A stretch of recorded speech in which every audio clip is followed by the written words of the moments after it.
गोसीखुर्द धरणाच्या दूषित पाण्यावरून परिणय फुके आक्रमक झाले। दूषित पाण्याचा मुद्दा विधान परिषदेत त्यांनी मांडला। कोट्यवधींचा निधी मंजूर होऊनही कामं झाली नसल्याचा आरोप त्यांनी केलेला आहे। त्यामुळे दूषित पाण्याचा मुद्दा त्यांनी विधान परिषदेत मांडलाय। गोसीखुर्द धरणाच्या दूषित पाण्यावरून आमदार परिणय फुके हे आक्रमक झाले।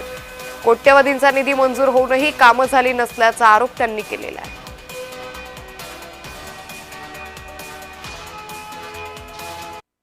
काय आपण लक्षवेधी वेधण्याचा प्रयत्न सरकारपुढे केला आहे? बघा, नाग नदी आणि कनान नदीच्या माध्यमातून मोठ्या प्रमाणात दूषित पाणी हे गोसीखुर्द धरणामध्ये येत आहे आणि वेनगंगा आणि गोसीखुर्द धरणामध्ये ह्या दूषित पाण्यामुळे मोठ्या प्रमाणात त्या पाणीपुरवठा योजना, जवळपास 1000 गावांच्या पाणीपुरवठा योजना या सगळ्या या नदीपात्राच्या या बॅकवॉटरच्या भरोश्यावर आहे आणि त्या 1000 गावांमध्ये दूषित पाणी येत आहे। त्यामुळे लोकांचे तब्येती खराब होत आहे, लोकांना किडनीचे आजार होत आहेत, त्वचेचे आजार होत आहेत आणि अनेक या छोटे मोठे आजार रोगराई यामध्ये फैलत आहे।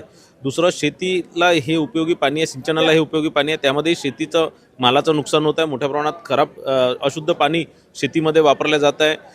त्यानंतर यामुळे जे मोठ्या प्रमाणात मच्छी व्यवसाय आहे, मच्छीमारी जे करतात, त्यामुळे मोठं नुकसान त्या लोकांचं सुद्धा होत आहे आणि हे दूषित पाण्यामुळे मासोळ्यासुद्धा दूषित होत आहे आणि ते मला असं वाटतं ते खाण्यायोग्य राहिलेलं नाही आहे।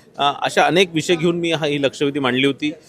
नाग नदीमध्ये जवळपास नागपूर महानगरपालिकेने त्यांच्या उत्तरामध्ये सांगितलं की नाग नदीवर 13 ST प्लॅन्ट बसवण्यात आलेले आहे, पण माझ्या माहितीप्रमाणे मी त्या सभागृहाच्या लक्षात आणून दिलं की त्यापैकी 11 हे पूर्णपणे 2च याच्यात पूर्णपणे सुरू आहे। 11 पैकी अनेक बंद आहे, 5 किंवा 6 बंद आहे आणि बाकीचे 6 आहेत, त्या बाकीच्या 5 आहेत त्या फक्त अर्धवट सुरू आहेत, फुल कॅपॅसिटीने सुरू नाही आहे आणि कुठेतरी ही सगळी दिशाभूल करण्याचा प्रयत्न या माध्यमातून होत आहे आणि हेच आज मी सरकारच्या आणि माननीय मंत्री महोदयांच्या निदर्शनास आणून दिलेलं आहे। हे होते आपल्यासोबत भाजप नेते आमदार परिणय फुके। कॅमेरामॅन दीपसह तेजस मोत्री, जय महाराष्ट्र न्यूज, नागपूर।